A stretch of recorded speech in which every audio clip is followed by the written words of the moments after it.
We all want clean paint jobs, and today on this black car, I'm gonna show you exactly how to get the cleanest paint job possible. The first thing you're gonna do before anything else, take your blower. I don't know where my blower went. I was gone a couple days.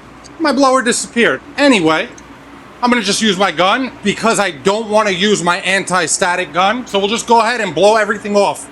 Everything we do is going to be from the top down. You always clean from the top down. Now, when you're doing this, when you're just blowing everything off, now is when you want to be really thorough. You want to go in all those little holes and everywhere basically that dirt has a chance to be hiding. The point of this step is essentially to knock everything loose off of the car. This is gonna take me 2 minutes just to do this real quick. And it makes a big difference, this one simple step. Now the next thing we're gonna do is use our Prep Sol. This is our wax and grease remover. And we're gonna do the same thing. We're gonna go from the top down. You're gonna notice with both of the cleaners that I'm using microfiber towels. You wanna use clean microfiber towels. I know a lot of you guys use that, those lint-free rags, and they're good, but the problem with those is they don't trap dirt and dust as well as microfibers. They kind of just move them around, whereas your microfiber will actually pick them up.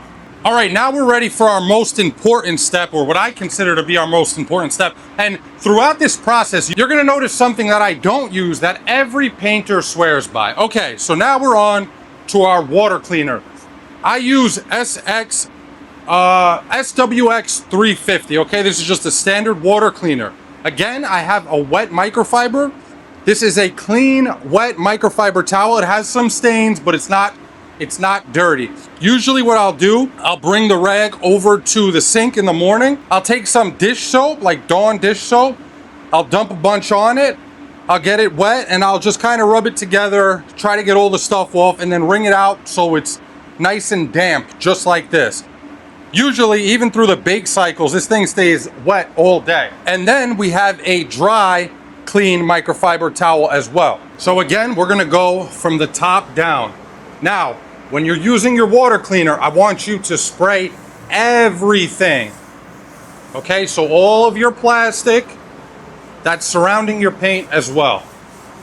You don't want this stuff to dry on the car, so you can't just go, soak in everything, but whatever you wet, you're also going to wipe, including your plastic.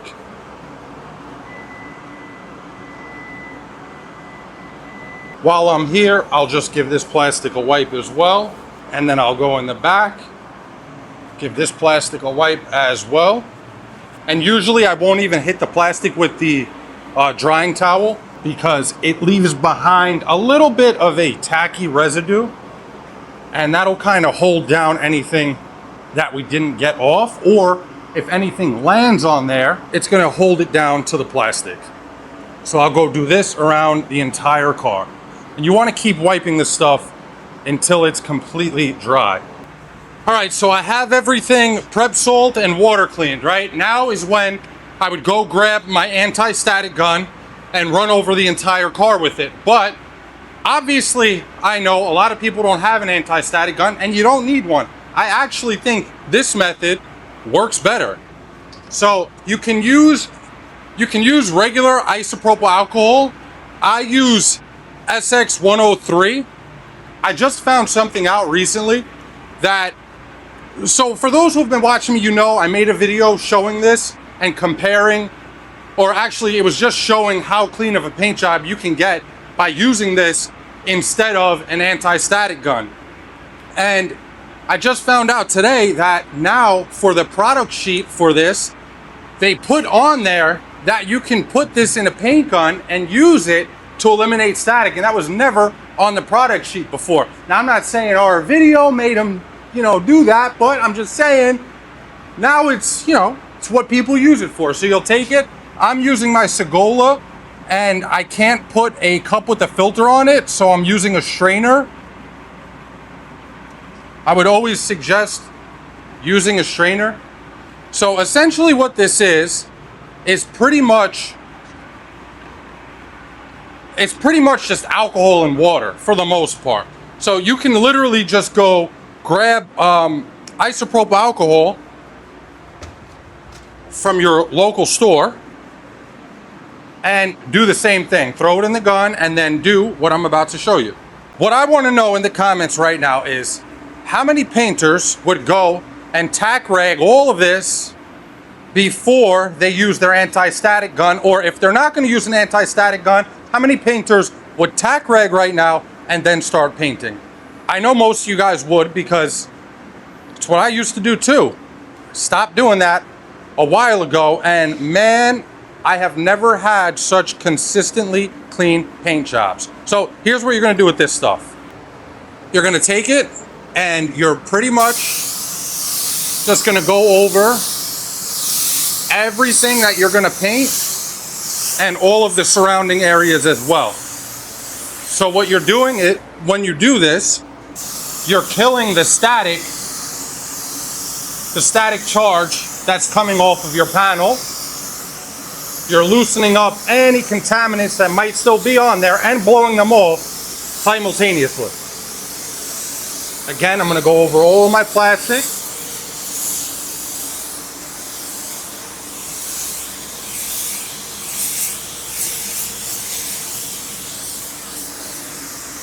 And it doesn't take a lot. Usually just seeing it go on, as long as you can see it go on there and dry, that's all you need to see. Now, I gotta fill this back up. Now, once you're all done spraying your SX103 on the entire car, do not touch it. Shoot, don't even look at it.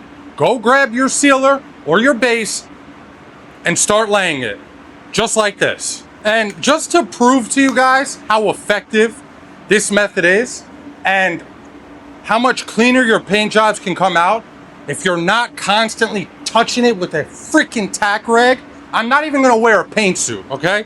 I'm gonna let the overspray be my paint suit, all right? And we're gonna go right into our sealer. Now, there was clearly a lot of confusion when I was laying this sealer, because part of me only wanted to seal where there was primer, and then part of me also didn't want to deal with a whole bunch of sealer edges. So you're going to see me kind of go backwards and just start filling in all the bald spots to avoid having to deal with 17 different sealer edges. But what I want you guys to focus on is just try to see how clean that sealer is going down. I mean, when I was laying this stuff, I didn't see a single speck of dirt, all right? So this alone should be enough to prove to you that that tack rag you keep digging in and out of your pocket for is probably doing more harm than good. All right, so our sealer's just about done flashing off, and I know you won't be able to see in great detail how clean this is, but just to give you guys a quick overview of how this is looking so far, bearing in mind that we did not touch it with a tack rag. And again, we're gonna lay our base without touching the panel with anything. And there's no reason why you should be touching the panel with anything in between coats. Now, I'm not saying tack rags are bad or you should never use a tack rag, because obviously there's gonna be scenarios where something happens and you are forced to touch your base coat. And if you do touch your base coat, well, in that case, I would say it's a good idea to tack rag afterwards. But something that a lot of painters seem to not realize is, where do you keep your tack rag? Maybe you keep it in your lab coat, maybe you keep it in your pocket, whatever. That tack rag is meant to pick up dirt. So when you stick it in your pocket that's not clean, what do you think is gonna happen? It's gonna come out of your pocket with dirt on it. And tack rags, yeah, they're meant to hold on to dirt, but it doesn't mean that they don't also let go of dirt. So that's our first coat. You can see how this thing's coming out. I don't see a speck of dirt on there. And now we're gonna lay this. But before I lay this, what I'm gonna do is anywhere I have a sealer edge, I'm gonna just dust a bit of paint over it. For those who haven't seen the video where I discuss this, if you do that, you will have no sealer edge. And that's without hitting it with reducer after, and that's without doing anything to it, without throwing a wet bed on here, nothing. All you have to do, just join the two different substrates with your base, acting as a bridge, and no sealer edge.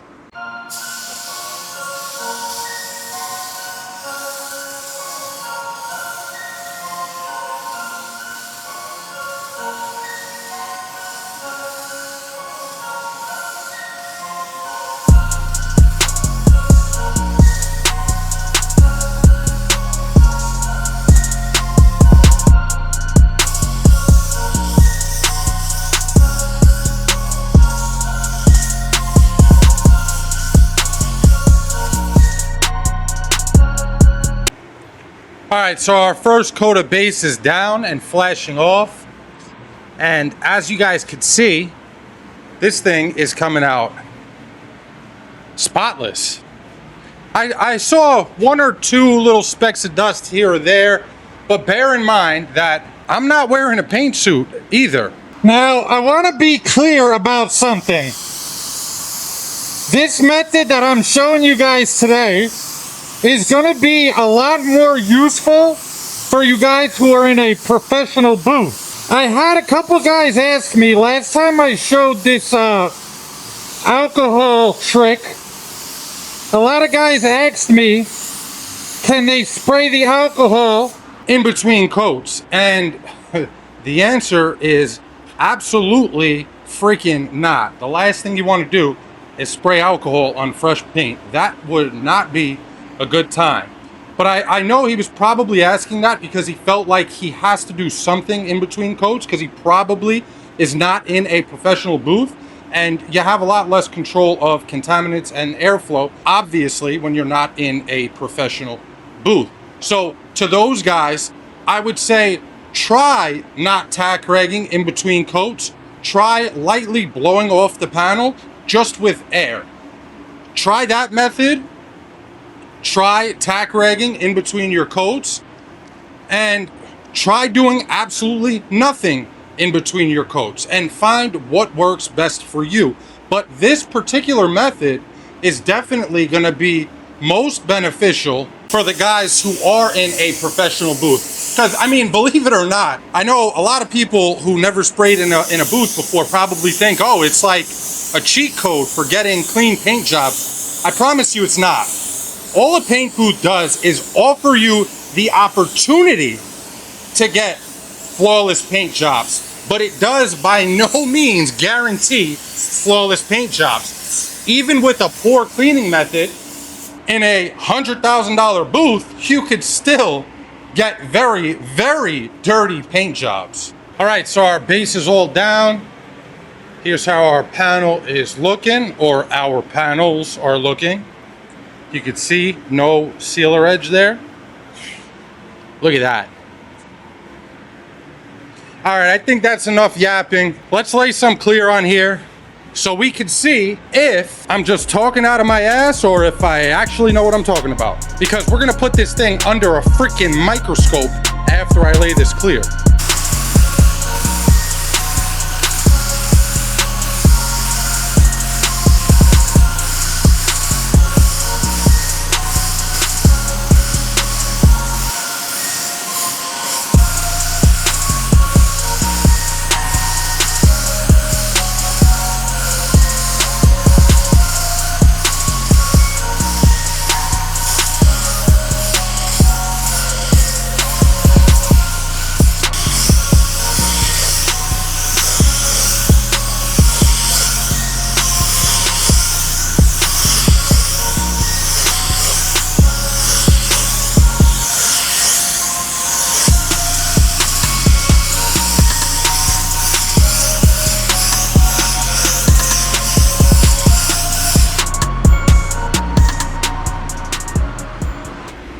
All right, well, I just finished laying the clear, and some of you are going to label me a bullshitter after this video. Nah, I'm just kidding. But it came out clean, but there was one panel in particular that I'm not really too happy with, and I know why it happened. I'm in here, it's upper 80s, and I decided I was going to use my faster hardener, which was dumb. I should have never did that on a job this big. But anyway, ran out of hardener, had to rush, grab an old hardener and just dump it in the cup. I knew the second I turned the lid on that hardener and I heard it crack, I was like, fuck, I should be straining this, but didn't have time to strain it because I didn't want this to start skinning over, and then when I went back to laying clear, it would have left a giant dry spot. So I had to hurry, couldn't strain it. Definitely had some hardened hardener in there that blew through my strainer and contaminated the trunk at least. But aside from that, everything else came out pretty good. So here's how it came out. We didn't tack rag. We did not even touch the car at all after we finished cleaning it. So here's our roof. Now there are definitely a couple dust spots up there. You just saw a really big one there. But for the most part, the roof came out beautiful. Here's our quarter. This quarter came out pretty freaking clean, if I do say so myself. Check that out. Now, I don't even want to show you guys this, but look, the trunk looks great, right? Look at that, look at that, look at that. Ready? Ready? Boom! Look at that fucking mother... and then there's just a couple more of his little friends there. Bear in mind, there was no paint suit worn for this entire paint job. So here's the rest of our roof. The roof came out gorgeous. I mean, there's probably like 3 or 4 dust spots on that entire roof. Here's our other quarter. I think this quarter had one. Yeah, there it is. I saw that one when I was painting. And then there was one more somewhere over here. Actually, I don't even see it now. Probably got buried. And then here's our door. The door also came out very clean. Overall, I mean, it's a super clean paint job. I was just really upset with that goddamn trunk. I mean, there's like more dirt on the trunk than the rest of the freaking car. And then I'll just show you guys the bumper real quick.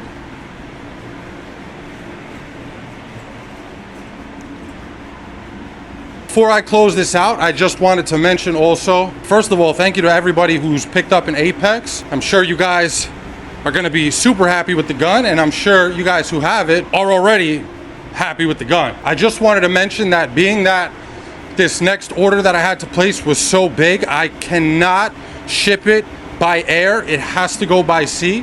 So given the order size and the fact that I have to ship it by sea freight, I'm not seeing any of those guns until 2027, the beginning of 2027. So what I did was I went ahead and basically took 50 out of that bundle, out of my inventory for next year, and I opened them up for pre-order. It's 50 and that is it. There's already like 8 gone. So if you do want one and don't want to be stuck waiting until next year, consider grabbing it now, because this is the last shot until 2027. Anyway, that's gonna be it for this one, guys. Thank you so much for watching. If you enjoyed the video, if you got any value out of it, or if you were entertained, if you could, please consider dropping a like, comment, or maybe even subscribe. Until the next time, peace.